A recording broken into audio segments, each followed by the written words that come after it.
Will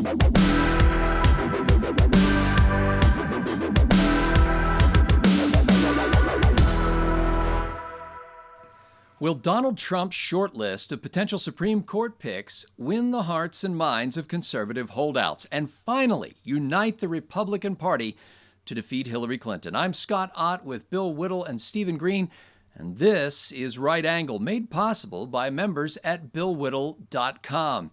Well, men, Trump promised us a list back in March, and he said he would nominate Supreme Court justices only from that list. So, with the help of the Heritage Foundation and the Federalist Society, the 11 names he released in mid-May should not disappoint most conservatives. But the first public display of this much-anticipated olive branch was a bit awkward.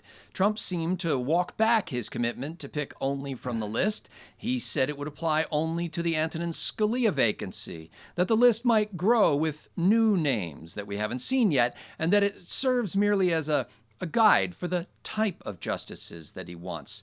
Now, Stephen Green, Donald Trump clearly understands that for many conservatives, his only selling point is that Hillary Clinton will pick liberal judges, and he might not. Does the release of the list strike you as a legitimate demonstration of his long-held judicial philosophy? And how should conservatives and constitutionalists view it? Oh, boy. Well, we only really know one thing about Donald Trump's political philosophy when it comes to the Supreme Court, and that's the Kelo decision, which is arguably the second or third worst Supreme Court decision of the 21st century. It gives government the right to take from Peter to give to Paul for private purposes instead of public purposes, which is what eminent domain is supposed to be for. You know, I need to build a road. I'm sorry, but here's fair market price for your house, which is where the road that everybody gets to use is going to go. Instead of, we're going to tear down your house and give you fair market value so that my buddies over here can build a strip mall. So, yeah, that's what we know about his political philosophy on the Supreme Court. But the list itself, the run-up to it and the revelation of it was everything I love and hate and worry about Donald Trump. What a big ballsy move, taking a list of potential Supreme Court nominees and putting them out there months before the election. You know, when we were doing Trifecta on the old network, I can't remember if it was you, Bill, or you, Scott, who came up with an idea that Mitt Romney, to generate buzz, should take a big risk and reveal at either the convention or over the summer his entire slate of cabinet officials and say, this is who I'm bringing with me, and just really excite the base with some great picks. Was that you, Bill? It was, and you get everybody. Everybody then has a dog in the race, you know. Exactly. It was just so smart, and I love watching Trump do this because he generates the excitement that Mitt Romney was never able to do. And I thought putting this list out, wow, what a great thing. And I'm looking at the list, and I didn't recognize all the names. I recognize more than half of them, though. And one of them, whose first name I've just forgotten, is Senator Mike Lee's brother. And I'm like, wow, man, if you've got Mike Lee's brother on there, that's a quality list. I would like to have seen a couple more names. I would have liked to have seen Glenn Reynolds on there. I'd like to see Scott Ott on there. Those two men know more about the Constitution than most people have forgotten.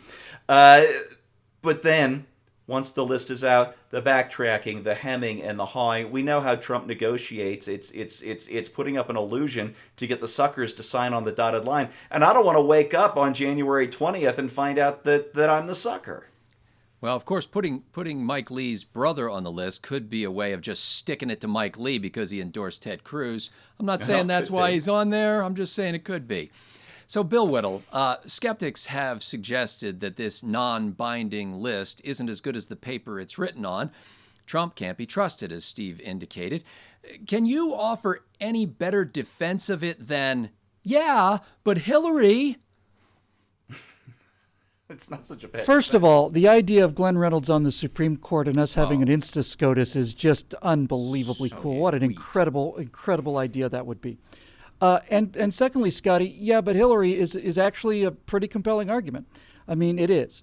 But I'm not so cynical about this for a couple of reasons. First of all, it is, in fact, a list that he's produced for public consumption. And while he's not bound to it, it does give us a pretty clear idea of which direction he's looking. And at least in this particular case, whatever his personal views are, he seems to be swinging his campaign towards, you know, if the Heritage Foundation is behind these people and the Federalist guys, then, That's definitely a good sign. And it's also a good sign that each one of these 11 people are in fact, qualified to be Supreme Court justices and not, strip club owners or whatever, although probably the court would be better with one or two of those on there too. The thing that I think is most interesting here is it's possible that either this is just random, or it could be just his natural orneriness, or it could be crazy like a fox. But what this seems to me to say is that, strangely enough, Donald Trump has seemed to be doing things backwards. He ran to the middle for the primaries, and if he starts running to the right now for the general, he may in fact have found a formula that may work. I mean, if I'm looking at a candidate and in the primaries they're rock solid conservatives, and then in the general they go to the center in order to get the moderate votes, then I think, well, the guy doesn't believe in anything. And if this guy doesn't believe in anything, I like the trend lines, in terms of, okay, now we've got the nomination sewed up. Now let's get the people who weren't going to vote for me. Well, I guess you'd have to be a pretty stubborn never Trumpian to look at this list and still stick to your conviction that you cannot vote for him. I have previously said that I can't vote for Donald Trump short of a complete and genuine repentance, a turning away from most of what he's said and done. And you can't help but acknowledge his political savvy. Releasing the list helps to wash the stain of betrayal from nominally principled Republicans who've already backed Trump as the mere anti-Clinton, and it transfers that stain to the never-Trumpians, who can now be charged with a treasonous attempt to surrender the high court to constitutional liberals for a generation or so. But the acceptance of this olive branch from Donald Trump requires what Mrs. Clinton once called, in a different context, a willing suspension of disbelief. You see, Trump has previously said that he'd look for a Supreme Court justice who would go after Hillary Clinton for her emails. He said his sister, who's a federal judge, had signed a bill. It's not clear that Trump knows the difference between a Supreme Court justice and a prosecutor or a legislator. Many have suggested that Trump would struggle to name half of his list without peeking at his Heritage Foundation crib sheet, and that for all practical purposes he has no judicial philosophy. Now, oddly enough, some Trump supporters agree, noting that his ignorance and apathy on the subject make him malleable, willing to pick whoever Heritage tells him to. But I think Donald Trump is, above all, a deal maker who likes to see his name in gold and in lights. He does what he needs to do now to get a deal done. And right now, he needs movement conservatives to unite the party. Once he's in the Oval Office, he'll need to get his court nominees confirmed by the Senate. For that, he'll likely need Democrats to squelch a filibuster. List is a noun that means a compilation of items. But to sailors, list is a verb. It means the vessel leans or heels to one side. Right now, HMS Trump is listing to starboard. But after January 20th, 2017, don't be surprised if the cargo shifts again and we find the vessel listing hard to port. For Bill Whittle, Stephen Green, and the Right Angle team, I'm Scott Ott. Your membership at BillWhittle.com makes this show possible and unlocks the treasure trove of liberty-loving content reserved for members only. Thank you.